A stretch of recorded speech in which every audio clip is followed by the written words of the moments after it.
नमस्कार। Speaking right way नाम के इस चैनल में आपका बहुत बहुत स्वागत है। मेरा एक अन्य चैनल है शुभम भूयात, जिसमें ज्योतिष, सनातन धर्म और संस्कृति के विषय में चर्चा की जाती है। यह चैनल जो स्पीकिंग राइट वे है, ये अन्य समसामयिक विषयों पर चर्चा के लिए प्रारंभ किया गया है, जिसमें विविध विषयों पर समय समय पर आपसे चर्चा होती रहेगी। आज हम पहली बार इसमें चर्चा करेंगे कि आपके एक वोट की कीमत क्या होती है।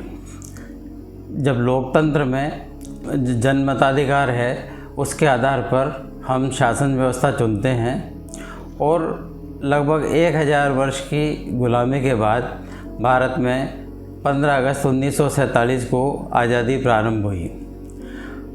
लेकिन ये आज़ादी किस प्रकार की हुई? क्या हमारे भारतीयों ने इसी आज़ादी का सपना देखा था? शायद नहीं। लगभग 6 दशाब्दी तक हमने देखा कि यह आज़ादी वह नहीं थी जिसके लिए हमारे पूर्वजों ने संघर्ष किया और एक लंबी लड़ाई लड़ी। हम उन भारतीयों ने एक पूर्ण भारतीय शासन व्यवस्था के लिए और भारत के आत्मा जगाने के लिए जो संघर्ष किया, वह आज़ादी शायद अधूरी रही।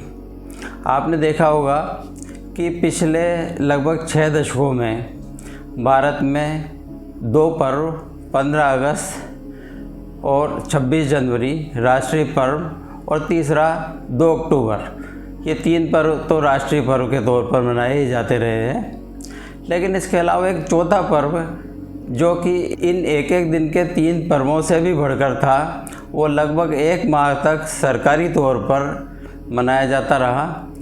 हर राष्ट्रपति भवन, प्रधानमंत्री भवन, राज्यपाल भवन, मुख्यमंत्री भवन और स्थान स्थान पर एक महीने भर का जो है एक और पर्व मनाया जाता रहा, जिसमें सरकारी तौर पर राष्ट्रपति, प्रधानमंत्री, समस्त पदाधिकारी गोल टोपी लगा करके और रोज़ा इफ्तार की पार्टी करते रहे और वह सरकारी खर्चे पर होता रहा। और इससे भारत की धर्मनिरपेक्षता कभी बाधित नहीं हुई। सरकारी खर्चे पर आयोजन से हमारे को न तो कोई न्याय व्यवस्था को कोई समस्या हुई, न किसी लोकतांत्रिक पद्धति में किसी को आपत्ति हुई, और ये सिलसिला न केवल चलता रहा बल्कि बढ़ता रहा, आगे से आगे बढ़ता रहा। पहली बार आपके एक वोट ने वर्ष 2014 में एक भारत की स्वतंत्रता में एक नया अध्याय जोड़ा और आपने एक ऐसी शासन व्यवस्था, एक ऐसे प्रधानमंत्री को चुना कि आपने देखा होगा दीपावली पर किस प्रकार भगवान राम के चित्र के आगे दीप प्रज्वलन किया गया। हमारे प्रधानमंत्री ने भारतीय परिधान धोती कुर्ता पहन करके, ये पहली बार हुआ। इस प्रकार जो है वर्ष 2014 से भारतीय परंपराओं का जो प्रारंभ हुआ, और वो प्रारंभ इस प्रकार हुआ कि हम आज अपने राष्ट्रीय पर्व को, हमारे जो सनातन पर्व हैं, सबसे बड़ा त्यौहार जो है दीपावली, उसको हम राष्ट्रीय स्तर पर मनता देखा हमने। और आपने देखा होगा कि अयोध्या में एक भव्य राम मंदिर बना, जिसके लिए 550 वर्षों से हम संघर्ष करते रहे। उस राम मंदिर की प्रतिष्ठा हुई और राम मंदिर की प्रतिष्ठा ऐसे हुई कि आज हर दीपावली पर अयोध्या में जो दीप प्रज्वलन होता है, लाखों दीपक जलाए गए, उसका भी जो तथाकथित सेकुलर लोगों ने पुरजोर विरोध किया। उनको सनातन का नाम आते ही उनकी आत्मा कांप उठती है, लगता है जैसे सारा सेकुलरिज्म यानी हिंदू विरोध। और इस सेकुलरिज्म के नाम पर इसकी जो वास्तविक परिभाषा सेकुलरिज्म की है, उसका प्रैक्टिकली यही रहा कि ये भारतीय धर्म का, सनातन धर्म का विरोध है। भारत माता की जय का विरोध करना और वंदे मातरम का विरोध करना, भारतीय त्योहारों से पूर्णतः दूरी रखना, न केवल दूरी रखना बल्कि ऐसा कि कहीं स्पर्श भी न हो जाए।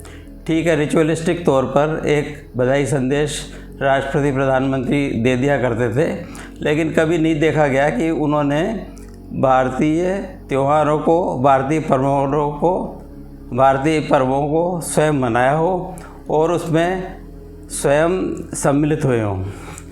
यह पहली बार इस प्रकार की जो है हम व्यवस्था देख रहे हैं। इससे लगता है कि एक आत्मीयता हमको हमारे सरकार में, हमारी शासन व्यवस्था में प्रतिबिंबित होती है और यही आपके एक वोट की कीमत है। तो आपने ये भी देखा, लगभग 1.5-2 दशक से दिल्ली में एक महान भ्रष्ट सरकार, एक देश विरोधी और छली सरकार आई और उसने भ्रष्टाचार के अलावा कुछ नहीं किया। उसने छठ पर्व के जो दिल्ली में मनाई जाती है, तो यमुना को किस प्रकार से जो है गंदगी के अंबार में डुबो दिया, वो बंद हो गया। उसने दीपावली के पटाखों पर हमारी न्याय व्यवस्था का भी उसमें रोल रहा और विभिन्न प्रकार की संस्थाएं जो कि भारतीय सनातन संस्कृति के विरोध में कार्य करती है, उनका विरोध रहा कि हमारे दीपावली पर हमेशा पटाखों पर बैन लग जाया करता था। पहली बार दिल्ली की नई चुनी हुई सरकार ने स्वयं अपनी ओर से सुप्रीम कोर्ट में एक रिट लगा करके और दीपावली पर ग्रीन पटाखे छोड़ने के लिए प्रार्थना पत्र दिया और आपके वोट की ताकत ये थी कि वह स्वीकार भी हुआ और इस बार सुप्रीम कोर्ट ने भी दीपावली पर पटाखे चलाने की इजाज़त दी। यह आपके वोट की ताकत है, जिसके कारण न्याय व्यवस्था को भी झुकना पड़ता है और शासन व्यवस्था को भी झुकना पड़ता है।